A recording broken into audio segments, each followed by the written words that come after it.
So many doors to this key to life.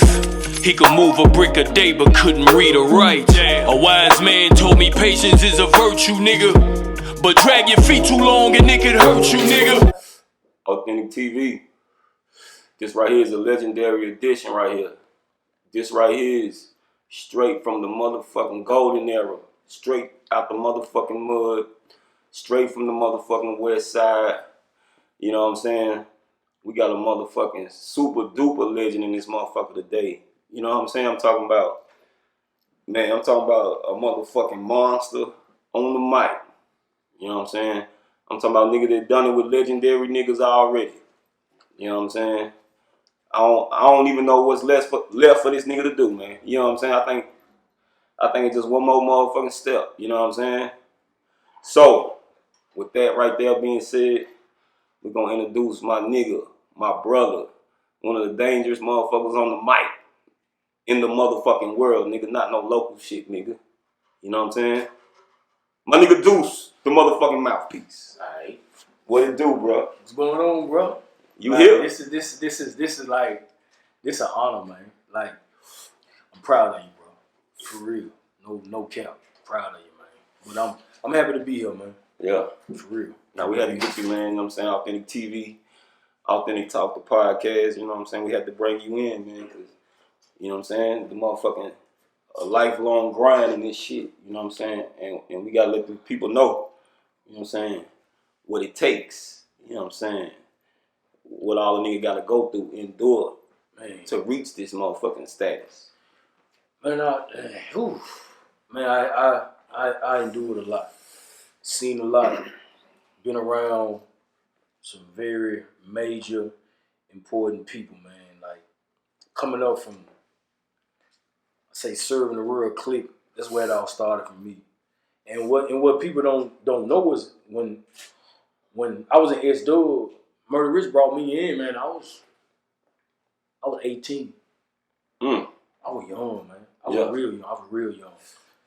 real young. So did you already have music before that, or is that where you started from? That's actually where I started from. Because at that time, I think you had Jack Zane and Freaky Terror Mob. I remember Terror Mob. I was supposed to be a member of that group. Okay. But at that time, I felt like I wasn't ready. Okay. I wanted to do music, but I wasn't ready. Okay. So I think maybe after they dropped the album, Richie had me in the studio one time. And I can't remember what record they was working on, but they had me featured on the song with Terror Mob. Okay. And man, I went in. That was my first time ever in a recording studio. And when I came out the studio, I knew then that's what I wanted to do. I was serious about it. I was focused. But you so, you know, you different. You know what I'm saying? Your sound is so fucking different. How did you create your style? My style is, it just came from growing up in that environment, just seeing it, witnessing it. You know what I'm saying? Getting my hands dirty. Growing up when I was young. Yes, sir. Coming up, Preston Taylor, West Side Projects, 976 40th Avenue. I remember to this day. You know, my mama we lived right on the drive. Right there, smack in the middle. So if anything was going down, I saw it firsthand. You know, growing up on the corner, selling dope, toting pistols, shooting pistols. Like, I did all that growing up when I was real young. Yeah. And a lot of it had a lot to do with influence on my music. I don't put myself in that trap rap bracket. Right. You definitely a real artist. Yeah. You know what I'm saying? I'm more of reality, and it's just seeing everything that I came up around and growed up in and done and seen, experienced. It was all just a part of my music. And one, I think my music comes from studying the greats. Okay. Even though I came up in the streets, I love the rap shit. Right. I still love it to this day. And it's just really, you know, watching and studying the greats. Spice One, MC8, You know what I'm saying? Tupac. Just them guys, watching them growing up, it just motivated me to really want to do this music. Cause you know, I'm telling myself, these cats from the streets, if they can do it, I can do it too. So it just motivated. Right. Shit. Well, how did S-Dub come together though in the beginning? You feel me? S-Dub in the beginning, it was Jack Zane, it was Freaky D, then Ralph Scapes came into the picture. It was basically, and S-Dub, the real key members at the time. When we first popped off, it was Freaky D, Ralph Scapes, Jack Zane, me. Plug came into the picture.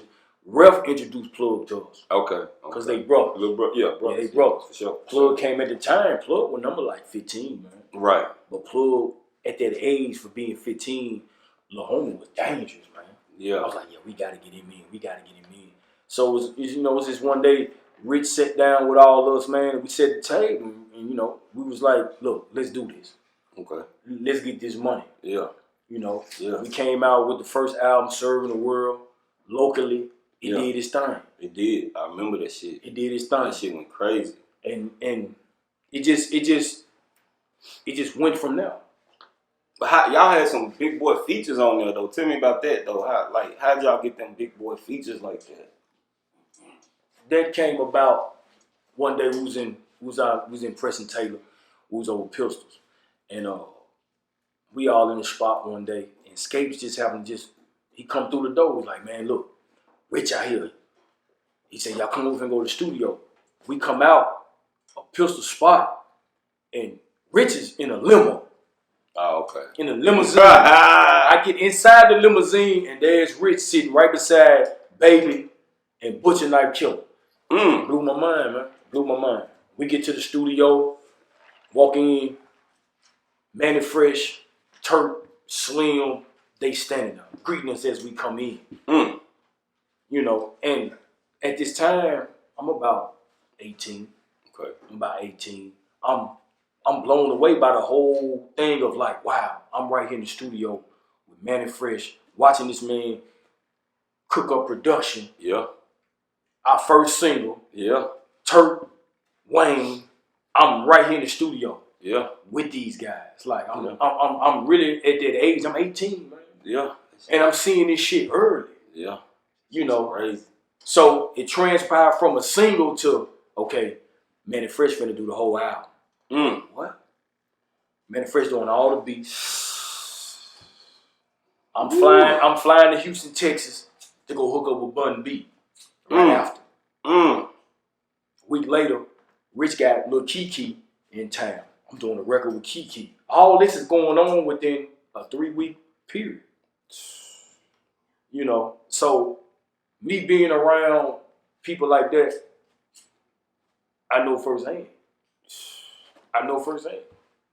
Like, did you feel like it was like, man, we straight through?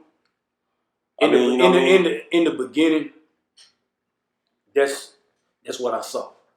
I mean, that was a hell of an entry to the game, though. Like, how you feel like, you know what I'm saying, working with them type of artists, though. You know what I mean? Like, I know you was like, I gotta come with my shit. You know what I'm saying? Like, I gotta. It really motivated me to really want to do music, not just rap. I want to produce music. You feel what I'm saying? Because at that time when that transpired, I just knew, like, Serving the World, we out of here. We gone, man. We gone. And you know, at that time, it wasn't no streams or anything like that. It was strictly SoundScan. Man, you got the sale.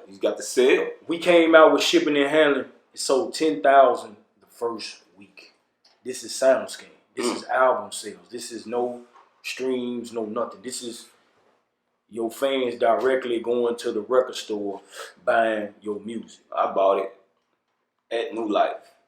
You know what I'm saying? So, for sure. So, you know, just going through all that, just seeing it and experiencing it, it just made me go real hard at the music as far as at that time I was in a group. Yeah. You know what I'm saying? Yeah.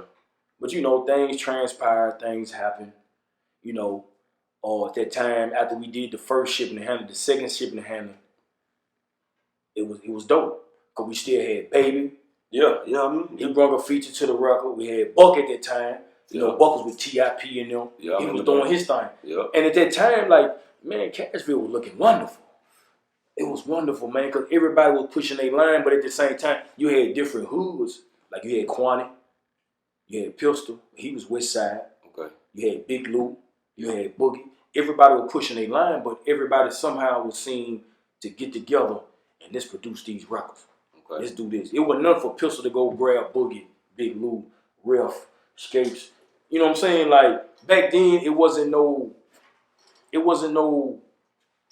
competition. It wasn't no shade throwing, no sneak this and none of that. It was like, look, the city popping. Yep. Let's keep it going, man. That was an era of real niggas. Man, golden era. Exactly. I call it shit. Yeah. Okay. So shit. This legendary shit right here, Authentik TV. You know what I'm talking about? So let's fast forward a little bit. How did you and Don Cannon link up? Man, at that time I think it was Supply and Demand. That was the last album I did with Serving the World, and I decided to really just go solo. I knew that's what I really wanted to do. And homeboy of mine by the name of B, he had a group out of Little Rock called Dirty Jack Legs Ball. Okay. Me and him had ended up linking up. And his homeboy, C-No, he was real fond of me. He liked my music, my hustle, my drive, my dedication, my loyalty. And he called me up one time and he flew me down to Little Rock. I'm down there, we working, we connecting, we building. And you know, B just decided, look, let's do this. Let's get this money. Yeah. Okay, let's with it. I'm with it. But at that time, me not knowing, C-No and Don Cannon was like this. They real tight. Okay. So I ended up taking a trip to Atlanta and I ended up meeting Don Cannon in person. Okay. It was crazy because we met at a Shell gas station parking lot. We chopping it up. Yeah. Cannon's already familiar with my music because C-No had been plugging him in to me. Okay. So we sitting there talking, and then one day Cannon, he just came out the blues like, man, what you got going on? I said, I'm working on another mixtape. Yeah. He was like, let me host your next one. And when he said it, I'm looking at him like, hold on. This Don Cannon. I know you ain't want to fuck with me. You know what I'm saying? Cause you know when you young, you think, man, niggas just capping. We just talking. He's like, nah, I really want to fuck with you. Let's do this. Let's do this. I'm like, shit. I get back to the Ville. I get the mixtape ready in a week. Yeah, I'm in the studio locked in. I ain't moving. People like, what you want to do? Man, see, let's go back to Little Rock, bro. I got to lock in. Let's get this shit done. Yeah. In a week, I did 14 songs. I'm knocking it out. Yeah. I sent it to Cannon. He called me. He's like, yeah, Deuce, this is it. Yeah. Yeah. You spin, my nigga. Let's go. So that week later, I go back to the A. I'm in the studio with Cannon. He putting the drops and everything on. And at that time, I'm not gonna lie, I'm starstruck. Nigga, this still affiliates, bro. Yeah. This Don Cannon drama. You know what I'm saying? DJ Sinks. Yeah. You gotta be a certain type of nigga to get a mixtape with these cats, man. You can't be no regular nigga coming with no mixtape. You know what I'm saying? Because at the time, it was all heavy hitters that they was hosting mixtapes for. Jeezy. You know what I'm saying? Like, Jeezy. You had other cats from the A. They were putting on, like, it was heavy. It was heavy. Man, that's amazing. So for Cannon to do that for me, that was like, they let me know, okay, you doing something with this solo shit, bro. Like, you can do this. Yeah. That was a crazy ass mixtape too. I sold 8,000 CDs out the trunk. Yeah. I got a bag off it, man. Yeah. Got a bag and a name. Like, but it was just part of it, man. Me growing and experiencing in this music, man. Like, I really love creating music. It never was about the money with me. Yeah. It was always about just creating. Yeah. Yeah. You've been through a lot of situations and a lot of, you know what I'm saying? You really put the work in. You know what I'm saying? I put the work in at an early age, man. Early age. I put it in. So with that being said, how you stay motivated? What keeps you motivated now? I just love creating music, man. I do. It's not, you know, and it go back to what I said. It never was about the money with me. Okay. Because in real life, I'm straight. Yeah. I just love making music, man. I just love doing it. From my experiences in life, what I've done, seen, and experienced, I just like putting that into music. I just love doing it. Yeah. And I'm always listening to the greats. Yeah. You know what I'm saying? Jay, Nas, Ross, Jada, Scarface. I listen to the greats. That's who I enjoy listening to. And when I listen to them, they just motivate me to always want to do music. There's no age limit on it when you don't. There's no age limit on it, man. It's no. I love making music. Y'all hear that shit? You know what I'm saying? Hey, this shit keeps going. You know what I mean? It's a real marathon, like Nip said. You know what I'm saying? This shit don't stop. So, shit. How you feel about the new music though? It's out. The new music, it's more of a, it's emotional. Because you got some artists, these young cats, that's emotional, and I dig it. You know what I'm saying? I fuck with it, like Raw Wave. I fuck with his music. Okay. I fuck with Lil Baby. I really fuck with Lil Baby. I like Lil Dude, man. Yeah. Like, the way he moved, the way he carries himself, and you can tell he done been around some OGs. And Yeah, you can tell. And you can tell yes, too, sir. he listen. Mm-hmm. You know what I'm saying? It just by the way he moved. Some of this young music though, I can't get into it. I can't.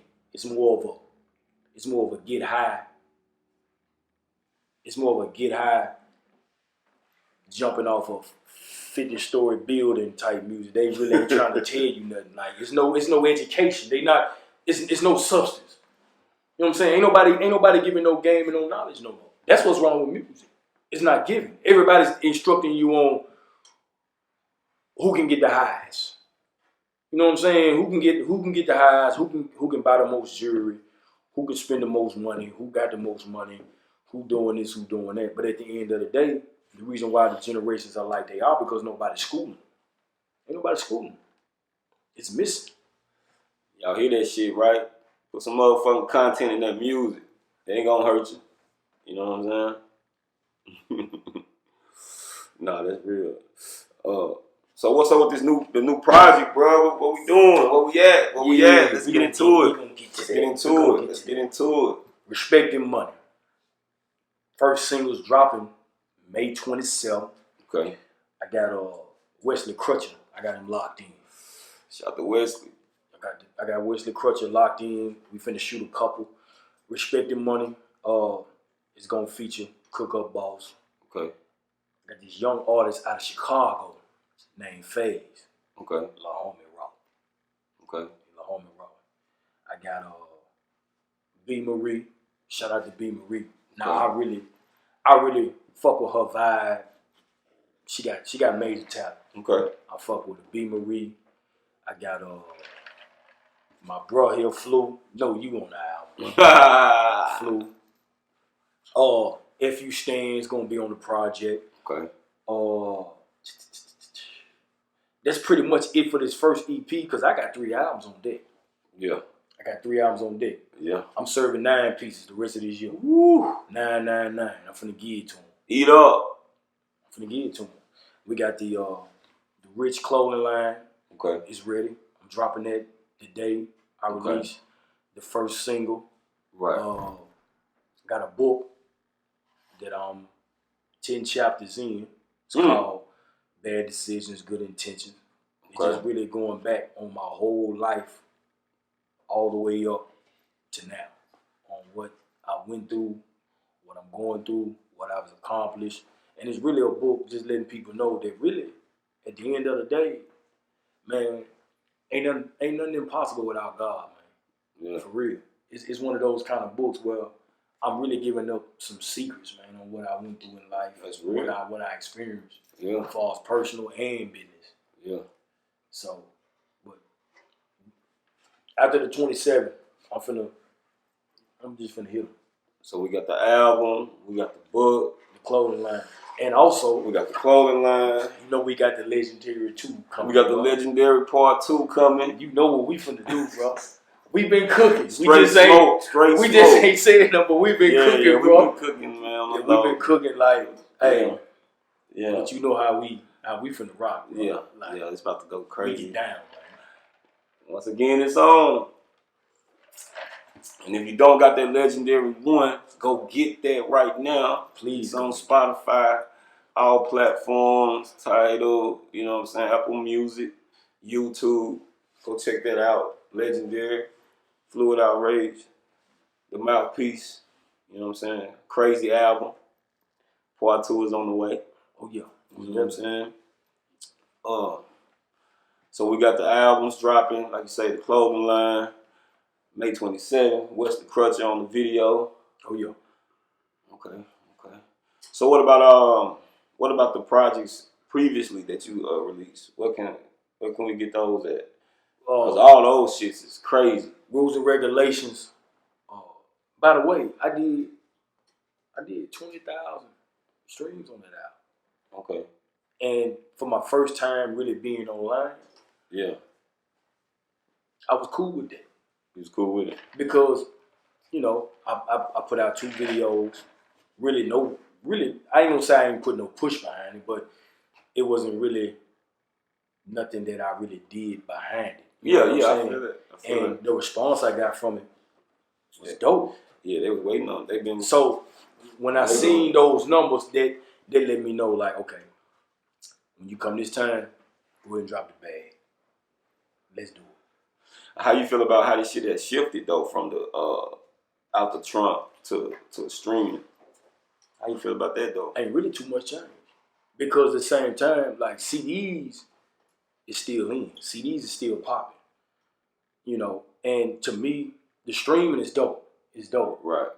But ain't nothing like that hand to hand, man. Yeah, as an independent, I think it's still necessary for you to go out the trunk. That's where you get your money at. You know what I mean? Right on hand, right there. Ain't nothing like that. You know what I'm saying? Ain't nothing like that. Yeah. Nothing like hand to hand. Hand to hand combat. Ain't nothing like that. Yes, sir. And I'm blessed because I can honestly say through my whole career, I never fell off. Never fell off, not once. Yeah, definitely never fell off. When you doing something that you love doing, you can't fall off. Right. There's no way. That's the same way with Buck. Right. Dude love doing what he doing. You can't fall off when you love what you doing. Right. You. Yeah. Niggas like Crisis, the homie Vac. Yeah. You know what I'm saying? Yeah. If You Stand. Yeah. Killer Pablo. When you love doing something that you love doing, you can't fall off. You can't. Right. It's no way possible you can fall off if you're doing something you love doing. Because reason why? Because that's a talent. It's a gift. You can't fall off. It's just like you go outside right now and you shoot basketball. Right. You good at that.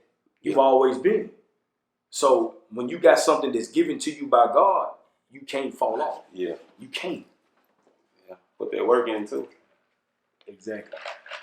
I knew at certain times it wasn't. I knew that other niggas wasn't working on their shit.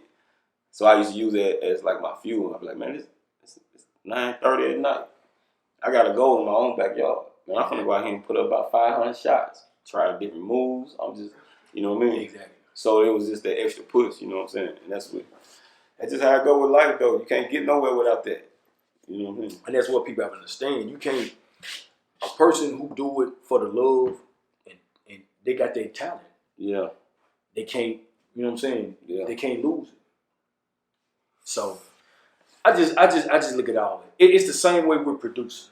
Right. It's the same way. Right. When you got a talent and God gave you the gift to do it, yeah, there's no age limit on it. Yeah. Come on, man. Let's just be honest. Motherfucker pressing buttons. Let's just be honest. How you gonna tell a motherfucker pressing buttons and hitting drums that you can't make? You know what I'm saying? Like, Yeah, like. But you know what I'm saying? It's only, I think at the end of the day too though, I feel like only weak-minded motherfuckers fall for that shit. Cause you know what I mean? If you let somebody tell you it's an age limit on what you do, they crazy. They crazy. They crazy, like literally. And to me, that be people really trying to trick you out your spot, trying to trick you out your position. Yeah. You know what I'm saying? Like there's always some bullshit to it. And yeah, and that's the part of it that's crazy. Like, cause Cashville got some crazy producers. Yeah. Got some dope. So the producers on this motherfucker. Yeah, I got Lester. Okay. Young Dizzle, Tone Jones, DJ Chronic. I really like DJ Chronic. I fuck with Chronic, man. I got like 4 records. For real. Dude, like already. Yeah, Chronic, he dope, man. He dope. Yeah, I fuck with Chronic. I hope we ain't got the same beats, nigga. You know how they go. You know how it These niggas pull fleet flickers around here, bro. You know how it go. These niggas pull fleet flickers, bro. You know how that go. Man, we are online savages, man. We are terrorizing to find them motherfucking tracks. Yeah. Me and my nigga right here, we gonna find it. Yeah. But I'm looking forward to linking up with KP, some producers from here from the city, man, because I never did that. Okay. You know, okay. We band play. Okay. I'm looking forward to it. It's gonna happen. Yeah. It's gonna happen. Yeah, we finna make all that happen, man, because so why not? We only got what? Why not? Well, we only got like 2, maybe 3 records left for the legendary. Yeah, we about to be ready. I say 4. Yeah, you gotta always have a couple overs. Yeah, we gonna give it to him, bro. All right, let's do it, man. You know what it is. So look, man, Authentik Talk, the podcast, it's just part 1. He will probably be here many a times. He probably be hosting this shit real soon too. So anyway, we giving my nigga his motherfucking flowers, the motherfucking mouthpiece, 20 years in the game, a motherfucking legend, and still going crazy on you niggas. Really just getting going on you niggas. No, I'm just getting started. Like I'm really finna apply pressure, hit the gas. Any shout outs? Shout out to my nephew Trap Mandel going crazy right now. Trap, you got it, baby. You know me, Red Dot, Quanti Cash. That's my nigga, man. Yeah, Quanti my nigga, man. Pistol. Yeah. King P. My bro Flu. You know you doing your thing, bro. I'm trying to get it going. Killer Pablo. Yeah. That nigga on fire right now. Yeah, that nigga hot. Bro, I gotta go and put some emphasis on that nigga keep right his shit popping though. Killer. Shout out to Killer. Pablo ain't bullshit. Nah. I fuck with Killer. That's my nigga. Killer was the first episode. Killer was the first episode. Killer got his foot on the gas. Yeah. For real. That's looking good for us though because Lil Vac. Yeah. I shout to Vac. Shit. I give a shout out to my homie Crisis Rhyme Dog. He doing this thing with the brothers. Okay. Yeah, he pushing with that scene. He done did 10,000 streams. He did 10,000 streams like 2-3 days. Homie pushing. Who else? Key to Music. Okay. West Side, South Side, North Side. Yes, sir. Cashville. Pushing. Respecting Money, the first single. Video directed by Wesley Crutcher. May 27th. Smoke. Legendary 2 with my bro, Flu. That's on deck next. The album, Respecting Money, is coming end of May. So, it is what it is. So, Rich Clothing. I'm finna come with it, man. It is, man. Authentik Talk, man. Time to the get to motherfucking it, mouthpiece. You know what I'm saying? Deuce. And shout out to Deuce shout out to my DJ Wick. I can't forget him. Shout out to Wick. My homie Cook Up. True Titan. Shout out to Cook Up, man. It's my nigga, man. Shout out to Cook Up, FU Stan, everybody. Let's get to it, man. Let's get to it. We out.